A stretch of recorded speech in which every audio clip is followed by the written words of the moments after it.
Okay. So,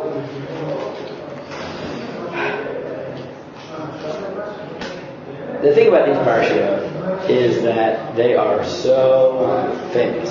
They are so incredibly famous. And we talk about them every year. More than once. What? More than once. More than once. We talk about them when we get to them. We talk about them 4 weeks before Pesach, and 2 weeks before Pesach, and preparing for the Haggadah, and then, Seder night, and then if you're in America, 2 Seder nights. We just go at these parshiot all the time. Look, we can talk about a lot of things in this parsha, and maybe we'll pick up, a few things. Okay, yeah. First, let's try to do things that you might not have heard. One of the things I've learned about these parshiot is every year you've got to do something totally new, because otherwise you just don't get any perspective. We really are just so used to these parshiot. So last year in Toronto, one of the things that I did as an experimental course I gave it at one of the conservative shuls in the area was I called it Hollywood and the Exodus or something like that. And what I did was I used the movies about Yetziat Mitzrayim as parshanut. Because at least the Ten Commandments, right, and sort of the principles also, the Ten Commandments is the most explicitly is actually an attempt at parshanut. And when you view it from that, you actually get a lot of perspective. There's this fun scene at the beginning of the movie. If you remember the movie, the 3.5 hour monstrosity. The beginning of the movie is actually that Sissel the Mill coming out and explaining that part of the challenge of making the movie was that we know nothing about Moshe from the beginning of his life until when he gets to be leader, and we have to fill it in, and therefore he looked at Josephus and Philo to try to fill it in, and then based his parsha on that. And in the credits, he also credits the Midrash, because at some point he just picked up a Midrashim, because he just didn't know what to do with himself. So one scene that particularly struck me, that I never really thought about, but really did shape the way I think about this parsha, is the scene of the Tanim, right, where he first comes to Paro with the Tanim. Now, this whole scene, first of all, is very, very odd. First of all, because how many signs was Moshe sent with by God to convince the Jewish people and then Paro of the fact that he was sent by God? 3. How many does he actually bring to Paro? 2. Right? God sends him with 3.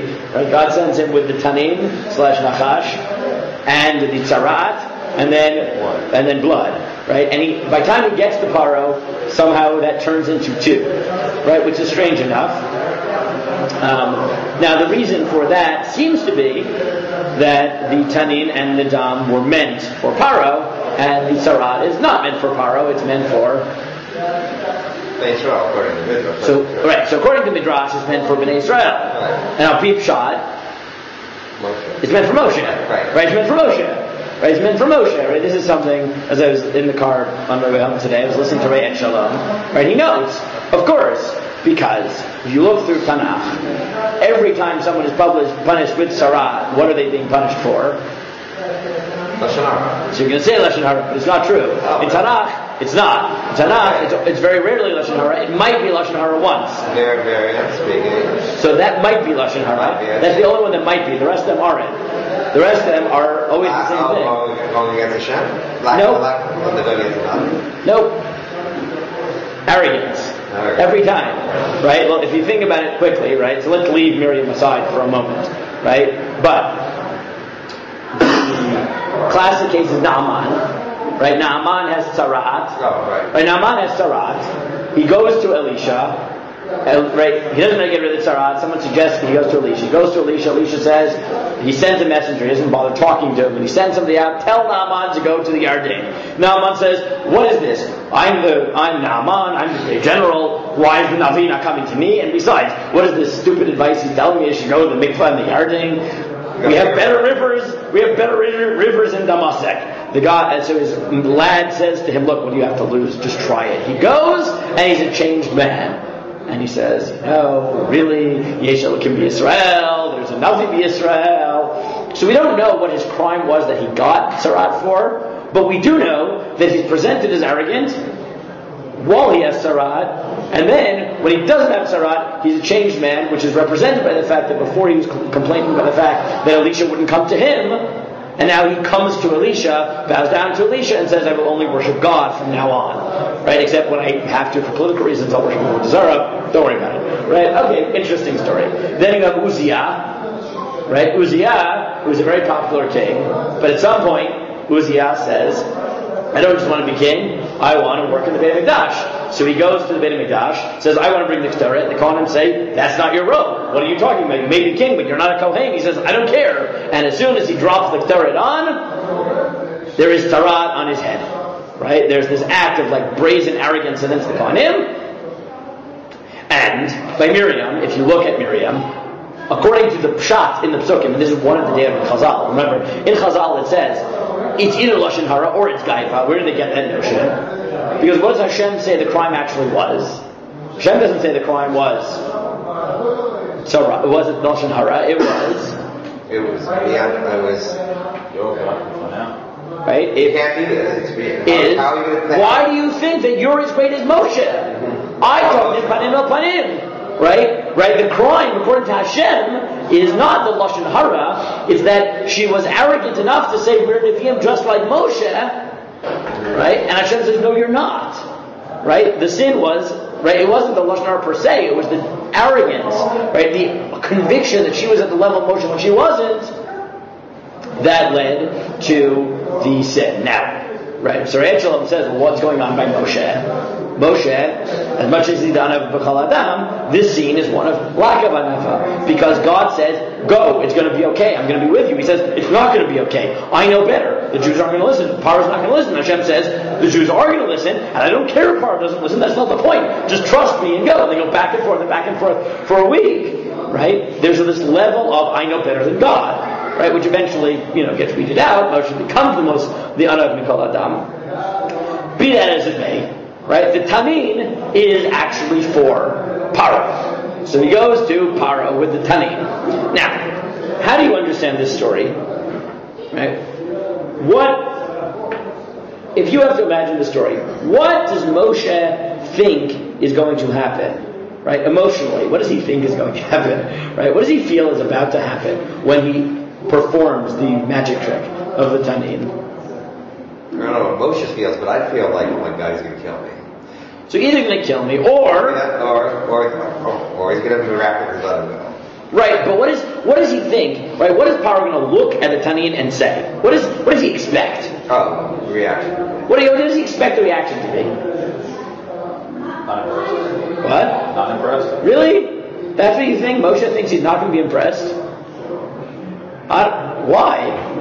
There are all sources, he knows that. Oh, well, that's the result. But does he? Right? So this is where did this hit? This hit me when I watched the movie. Right? You watch the Ten Commandments, right? There's like this classic scene where Charles Heston comes in and he says, I bring with me the might of the Lord, or something like that, right? And everyone's like shaking and he throws it down, right?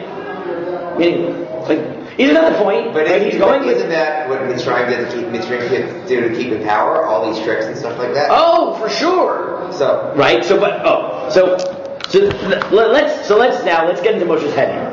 Right? Moshe, I'm guessing, maybe I'm wrong, right? That Moshe is going, assuming that it's going to be at least impressive. That's my guess. Right? Maybe I'm wrong. Right? Even if it's not, okay, let's say it's not going to be impressive. Or get their attention. You get their attention, something, right? Worst comes to worst. What's the worst case scenario in Moshe's head? They won't, well, they'll kill him. And what's their reaction going to be to this?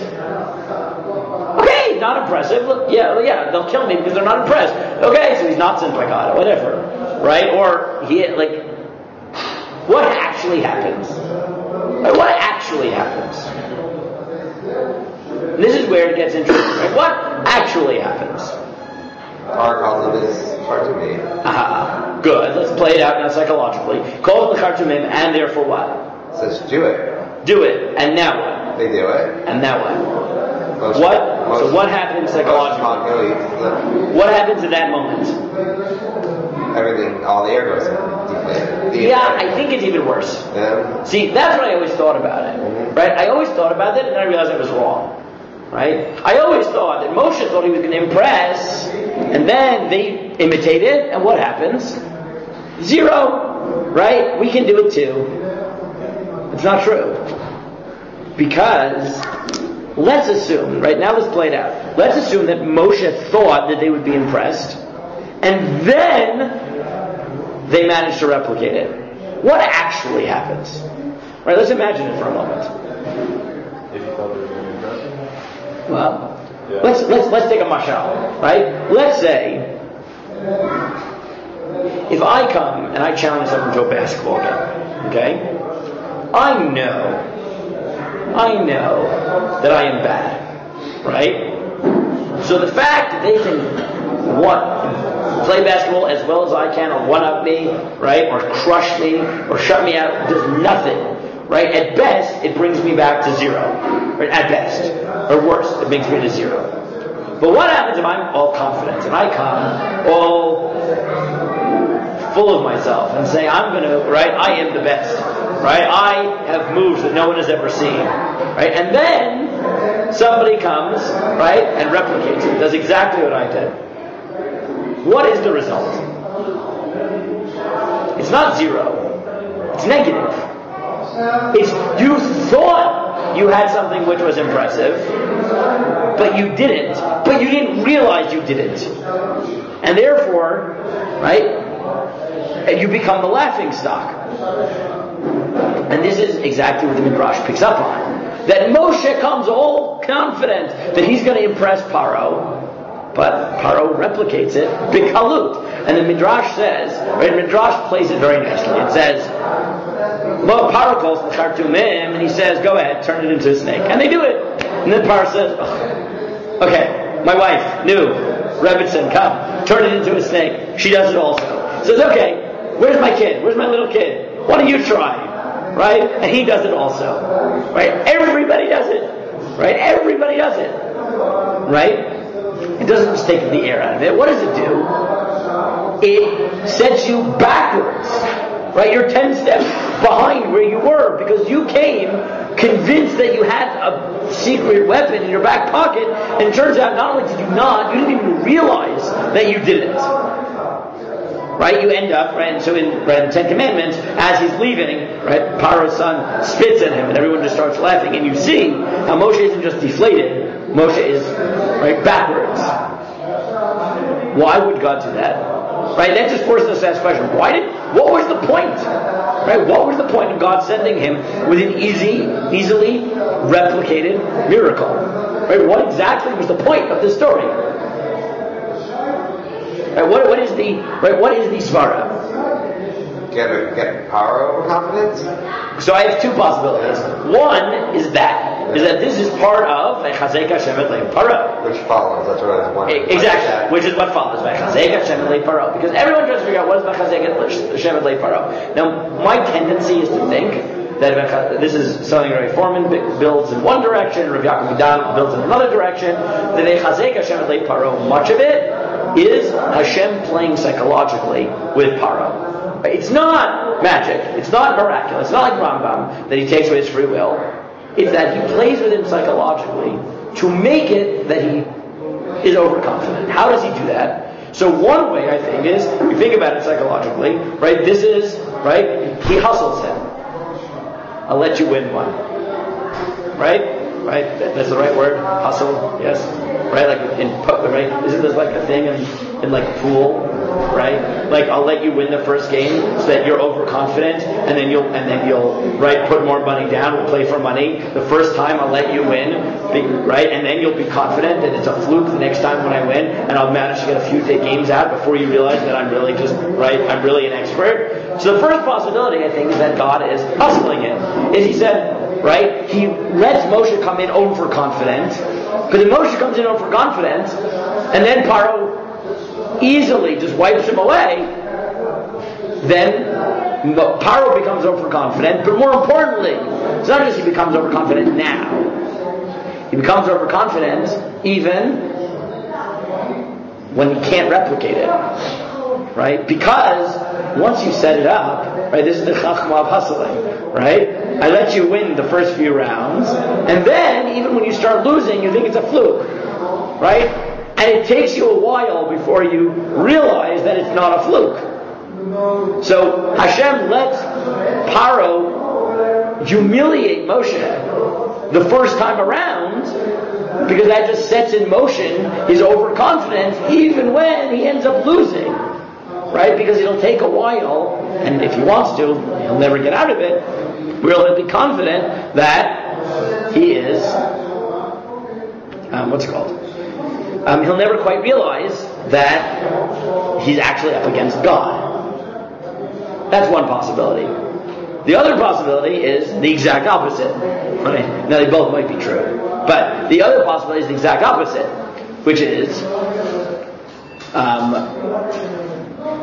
you're a teacher, right? If you're about to get people, right, give your students something which is hard, right? How do you calm them down? Right? How do you get them in the learning mode?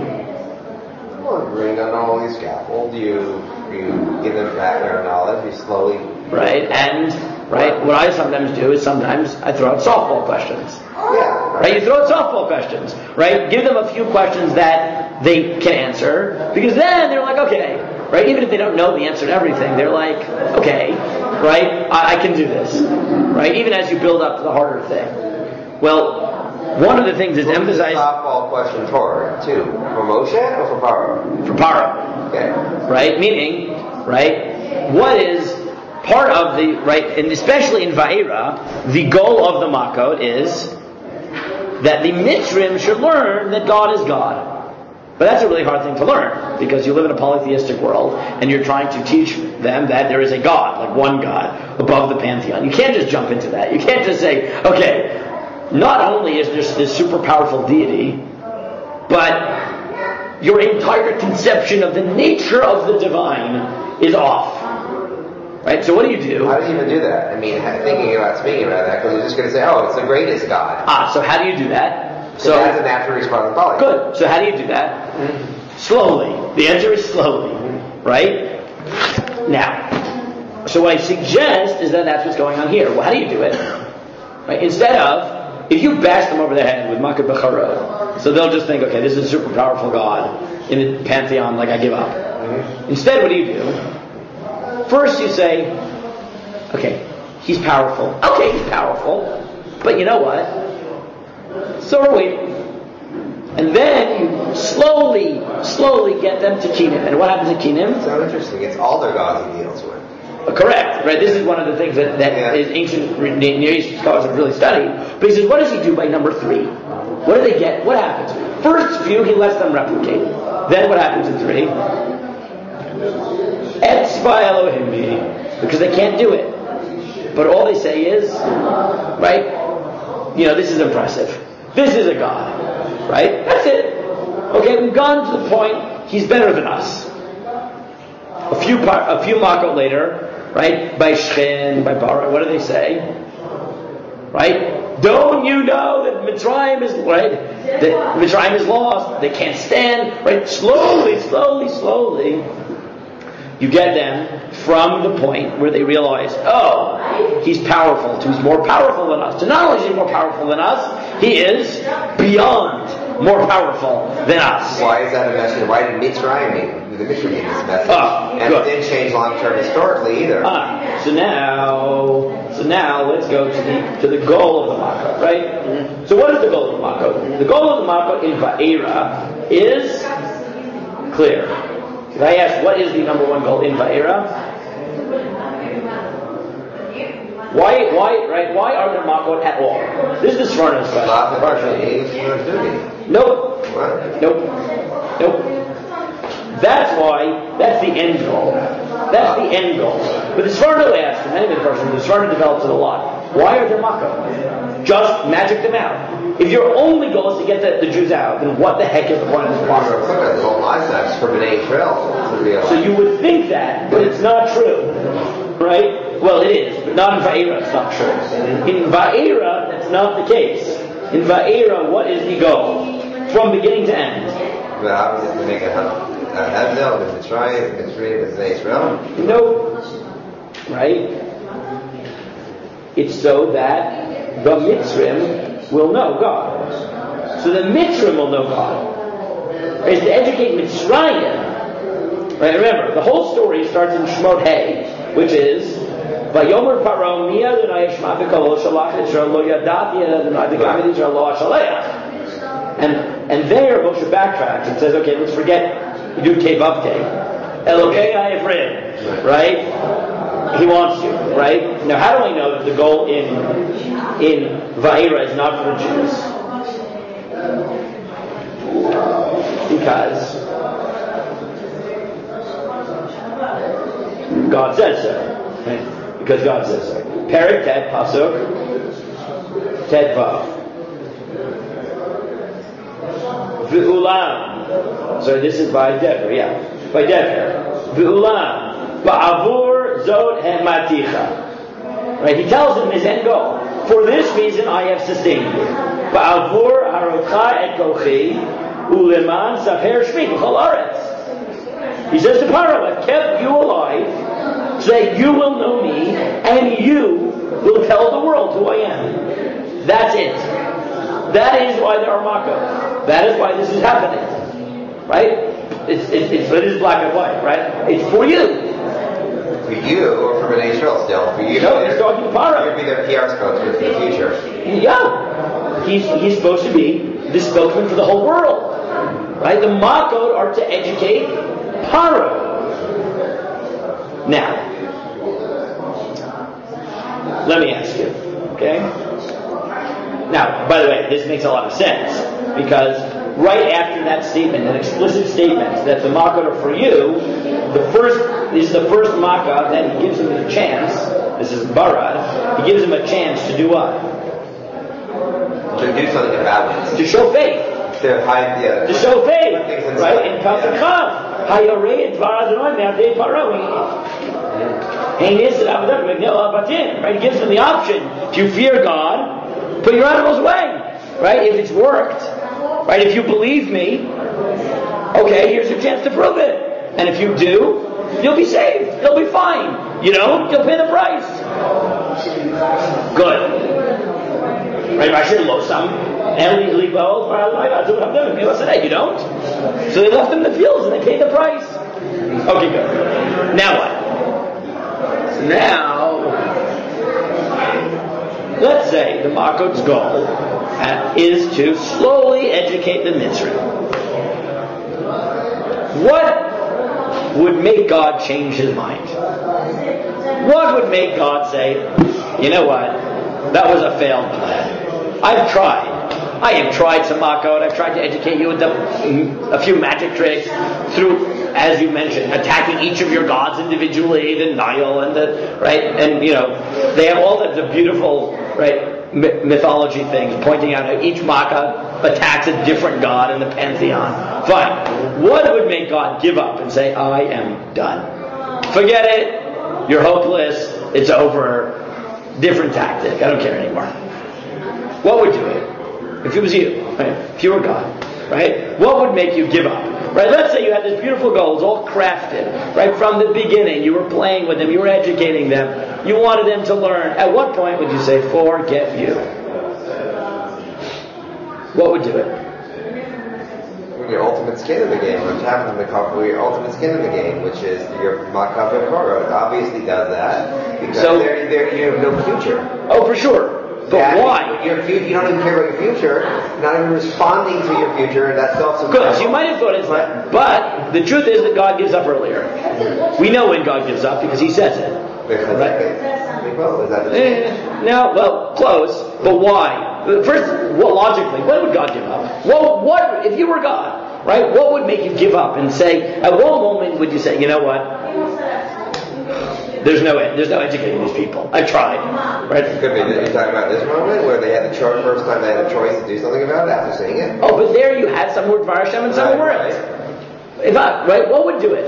If it was your kids, right? You were trying to educate your kids, right? So you're okay with the fact they're going to act up a little bit. At what point would you say, you know what, I got to discipline them, bro? This is a bad example because you're not giving up on your kids, but fine, right? At what point do you give up on a class, right? At what point do you say, you know what, these aren't just hard kids, these are bad kids, right? What is that point? There are no bad kids, fine. Okay, fine. Right? What at what moment? What would it take? Honestly, when it starts harming other people and not just. So it could be harming other people. Okay. Meaning that you're not just harming your own self, you're harming like the rest of the class. And that's for me. It's honestly. So, right. Yeah. So I would say, let's throw this one out and I'll show this, and this is where I form it. I'll show this in a second. Right? The worst thing that could happen, I think, it's that somebody gets it and decides not to care. Okay, right? That's a bad moment. Right? Meaning, we already talked about the fact it is very hard. Right? There's all this chachma, how Hashem is slowly building up Paro to try to educate him. Fine. What happens if Paro were to say, you know what, I get it, I understand what's going on, but I couldn't care less. Right? Now, I'm saying that theoretically, except it happens. Right? It happens right now. Right? It happens at the end. Because what happens? Bara happens. And what happens? Paro breaks down. And he says, Vayishlach, this is Perek Tet Pasuk Chav Zayin. Vayishlach Paro Vayikra Moshe Aaron Vayomer Alehem Chatati Hapam Adonai Hatzadik Va'ani Va'ami Harishayim. You're right. Not stop this play and I'll let you go, which is what we saw 6 times. Right? Not that. But God, Hashem, Yud Kei Vav Kei. Not Elohei Ha'ivrim. Yud Kei Vav Kei Hatzadik. God is right. God is righteous. Va'ani Harishayim. I'm wrong. Now, Tiro Adonai V'Rav Mihyot Kolot Elohim V'Rav Ashal Chadchem V'Lo Tizikru La'amod.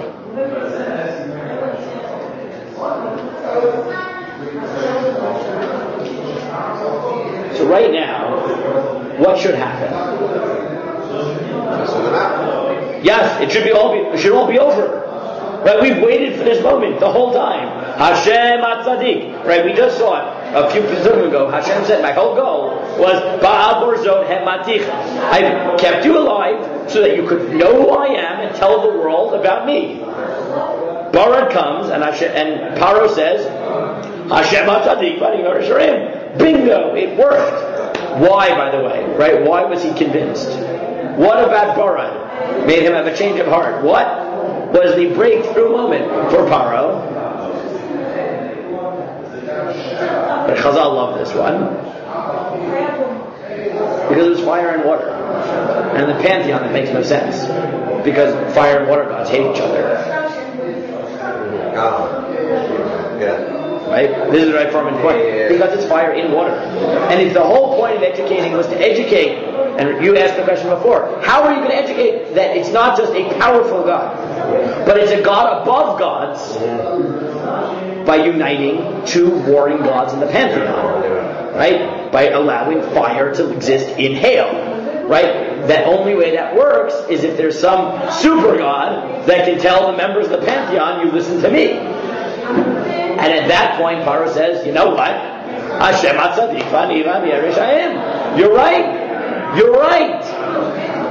But the last pasuk in Vayera is V'chazak leParo v'lo shlach b'nei Israel kasher diber Adonai b'Moshe. Then he says, And now who is mechazek his slave? Paro. Paro strengthens his own heart. So now, if the whole point from the beginning was to educate Paro that there's a God, and if finally we reach our goal, and Paro gets it, And then Paro says, but you know what? Just don't care. What would you do if you were God at that point? What would you then do? I don't know. I mean, I have a hard time with this because once it's not a question of understanding. If you don't want to change, as he says. Good, so what would you do? Power doesn't want to change. Good, so what would you do? You beat it out of them until they actually change. Perfect. The only time it works, obviously, so many people do tshuva while they're suffering. But as soon as it's over, good. So that's exactly what happens, right? Remember I said, this is, I think, the division between Va'era and Bo. Va'era is God trying to educate Paro. And it ends on this tragic moment where for a moment it works, and then, forget it, I don't care. And Bo opens up, and it's as if, right, God says, you know what, forget it.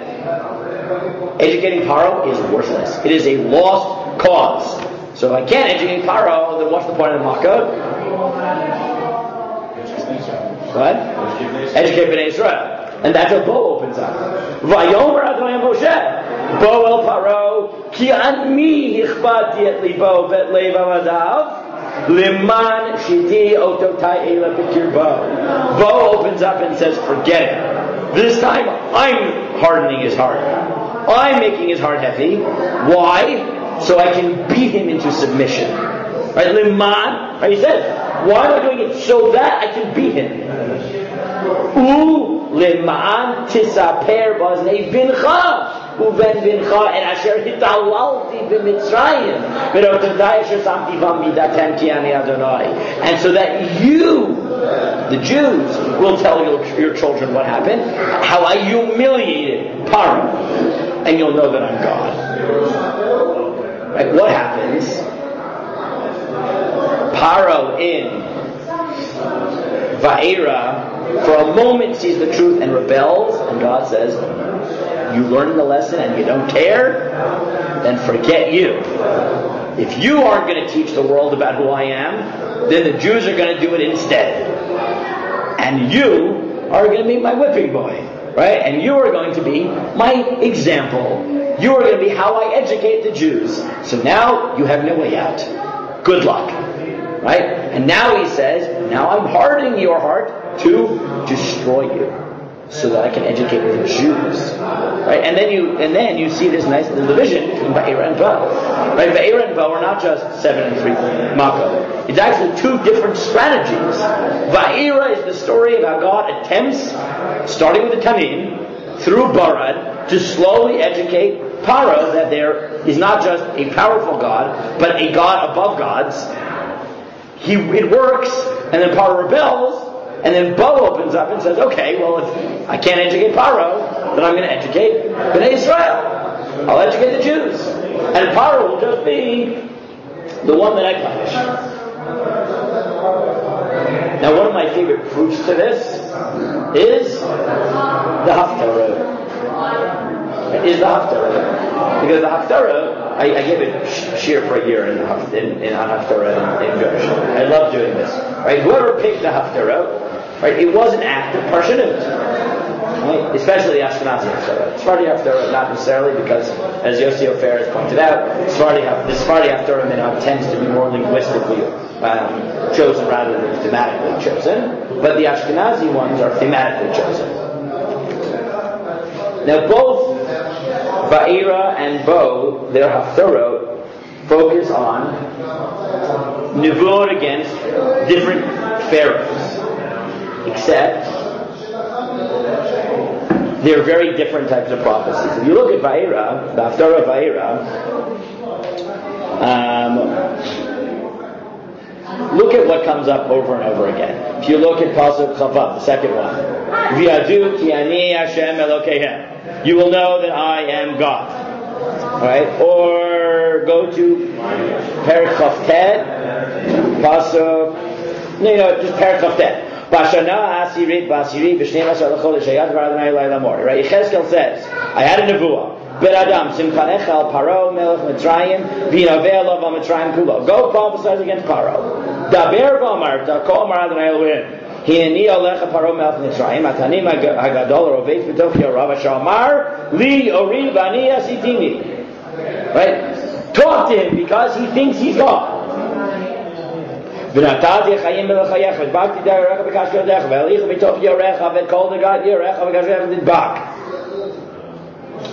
Skip the pasuk vav. Right, I'm going to punish him, but why am I going to punish him? And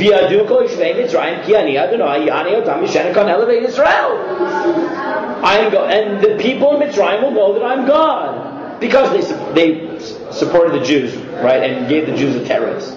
Fine.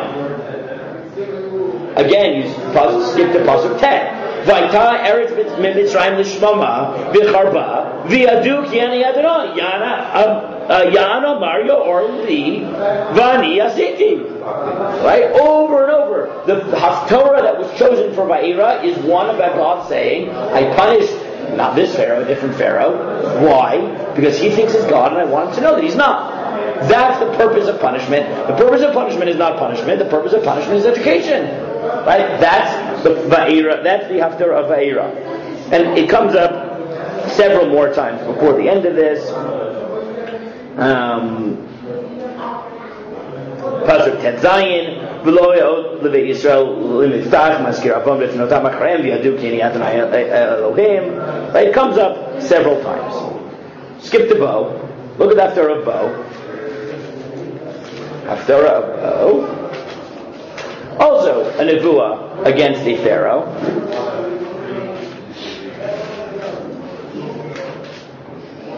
This time from Yirmiyahu. Hadavar asher divad Yirmiyahu hanavi lavonu netzer melech Bavel lakod eretz Mitzrayim. Hagidu b'Mitzrayim v'shmiu b'migdol v'shmiu na'ofu b'tachan peis imru hityatzev v'achen loch ki achal chereb sevivecha. I tell him, get ready for the punishment. Let's see, let's get a good pasuk. Pasuk Yud Zayin. Kiru Sham Paro Melech Mitzrayim Sha'on Ebir HaMoed. Tell him, right? Destruction's coming. Chai Aninu Mamelech Adonai Tzvot Shemo. Ki Kitabur Be'arim Chamrel Bayam Yavo. Klei Gola Asilach Yoshevet Ba'Mitzrayim Ki Nof L'Shamatiyeh V'Samen Yoshev. I'm going to destroy you. There's going to be no people left.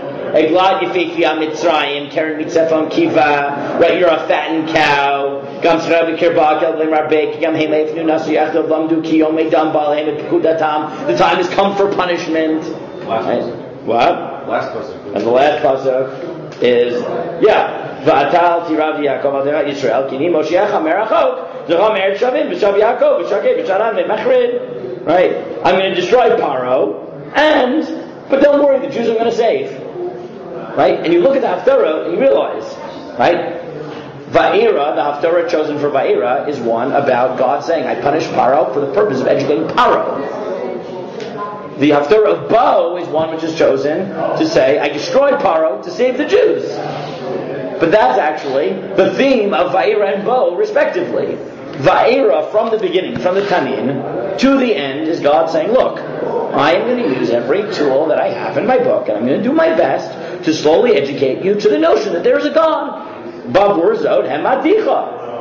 And that's why I'm keeping you alive. It's a pasuk. Right? This is one of those things. It's like we read it over and over again, and we're so used to the end where God is just beating Paro around, we forget that in the middle he said, no, Bavur zod hemadicha. Because I want you to know that I'm God, and I want you, not the Jews, I want Paro to educate the world about the nature of God. And that's all of Va'ira, right? That's why God is letting him imitate the Khartoumim. He's slowly educating them. He's slowly getting it. Right? That's the whole point. And then at the end of Va'ira, it works. It works. For a moment, Paro looks and he says, oh my God. My God. Hey God, there is a God. Right? There is a God. Right? Go, leave. Right? Not, I can't handle this anymore. Right? You are right. Like, Tzaddik, you are correct. Right? In judgment. Right? Tzaddik is a judgment word. Right? You have judged correctly. I am guilty. You are innocent. Right? You are correct. And then he says, I don't care. Right? And then Hashem says, you don't care. And even when you realize that I'm God, you're not going to do anything about it. Well, then forget it. I need a different tactic. If you're not going to teach the world who I am, then somebody else is. Who's that going to be? That's going to be the Jews. And now you have a different function, which is, I'm going to strengthen your heart so that you don't have a choice, so that I can beat you down into submission while the Jews are watching, and then they'll educate. Right? And now, the point of the Makkav is no longer to educate you, it's to educate them and to get them out. Right? Now, it's not just to get them out. If it was just to get them out, they would have gotten out without the last Makkav. It's I'll get them out, giving them an education at your expense. Right? Because if you're going to be actively rebellious, you're going to hate me, okay, fine. Do what you want. Do what you want, and see how I react. Right? And the Haftorah, as I said, map onto that. That the Haftorah of Vayira is that theme. Sometimes punishment is to educate Paro. Right? Sometimes that's the point. It's not education. It's not punishment. It's gentle discipline, or less gentle discipline, but whatever. Right? And sometimes it's the only way to get to the cross, by destroying their gods first. Destroying their gods is the only way to get to the cross. So it has to be correct. Right. Yeah, I mean it was rough, but he didn't kill them yet. And it's purposeful. Yes. Yeah. Right? As opposed to Bo, where Hashem says there's no purpose anymore. You're not learning anything. I'm just going to beat you as hard as I possibly can. Right. And you won't learn your lesson. You lost that chance. The Jews will learn the lesson from seeing you being beaten down to the ground. Right? And at the end, they'll know who I am and they'll get out. Right? And that's the Haftorah of Bo, which perfectly maps on. Right? And that's when when you start to realize that again, we know these parshiot, we know these stories well. We don't always realize the patterns and how the end isn't necessarily how it started. That there were different tactics that morphed as we went through the story, which also gives us a perspective of the multiple goals of Yetziat Mitzrayim, not just the end goal, but the different goals that change as we go through the process. And part of the challenge is to realize at each stage, each stage that we're in, how are the tactics that are being used fulfilling the mission that God has at that moment. But that's a more detailed discussion as we go through the process. Okay.